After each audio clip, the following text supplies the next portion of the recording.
या न्यूज बुलेटिनचे सहप्रायोजक आहेत गोकुळ. पंढरपूर मार्गावरील सिव्हिल हॉस्पिटल समोर झालेल्या भीषण अपघातात एका महिलेचा जागीच मृत्यू झाला असून तिचा पती गंभीर जखमी झाला आहे। ही संपूर्ण घटना सीसीटीव्ही मध्ये कैद झाली आहे।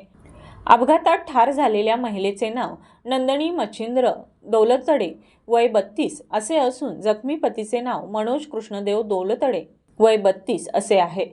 दोघेही मोटारसायकलवरून मिरजेकडून सोलापूरच्या दिशेने दिराला मुलगी पाहण्यासाठी जात असताना हा अपघात झाला। घटनास्थळी पतीने केलेला आक्रोश हृदय पिळवटून टाकणारा होता। अपघातानंतर मोठी गर्दी झाली होती। यावेळी पोलिसांनी घटनास्थळी धाव घेत गर्दी हटवली। यावेळी मिरज सांगली रोडवर होणाऱ्या अतिक्रमणामुळे अपघातांचं प्रमाण वाढत आहे। येथील प्रशासनाच्या विरोधात नागरिकांनी संतप्त भावना व्यक्त केल्या।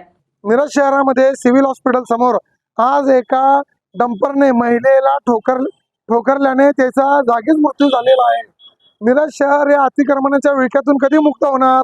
राष्ट्रीय महामार्ग प्राधिकरण आणि महापालिका प्रशासनाच्या दोघांच्या आडमुठी भूमिकेमुळे सदर रस्त्याचा फुटबॉल झालेला असताना तो रस्ता 100 फुटे आहे, परंतु अतिक्रमणाने त्या ठिकाणी व्याप्ती केलेली आहे।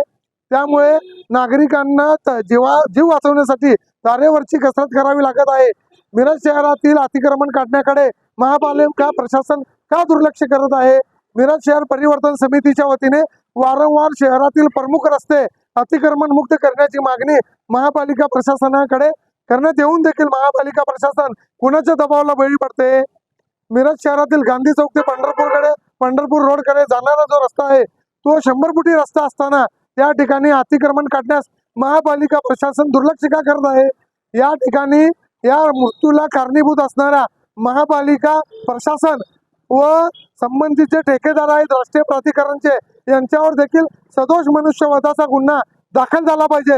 अन्यथा मिरज शहर परिवर्तन समितीच्या वतीने योग्य त्या न्यायालयात दाद मागण्यात येईल आणि योग्य तीव्र स्वरूपाचे आंदोलन करण्यात येईल। याची नोंद राष्ट्रीय महामार्ग प्राधिकरण व महापालिका प्रशासनाने घ्यावी आणि तत्काळ मिरज महात्मा गांधी चौक ते पंढरपूर रस्ता हे जो अतिक्रमण आहे ते तत्काळ मुक्त करावे आणि मिरजेतील इतरही रस्ते अतिक्रमण मुक्त करण्यात यावेत।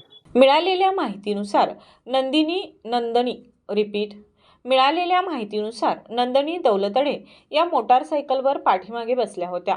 सिव्हिल हॉस्पिटल समोर येताच मागून येणाऱ्या भरधाव MH10 7326 या डंपरने त्यांना जोरदार धडक दिली। धडकेनंतर नंदनी दौलतडे या डंपरच्या मागील चाकाखाली आल्याने त्यांचा जागीच मृत्यू झाला। पती मनोज दौलतडे हे या अपघातात गंभीर जखमी झाले आहेत। अपघातानंतर डंपर चालकाने पळ काढण्याचा प्रयत्न केला, मात्र पोलिसांनी त्याला अटक केली आहे।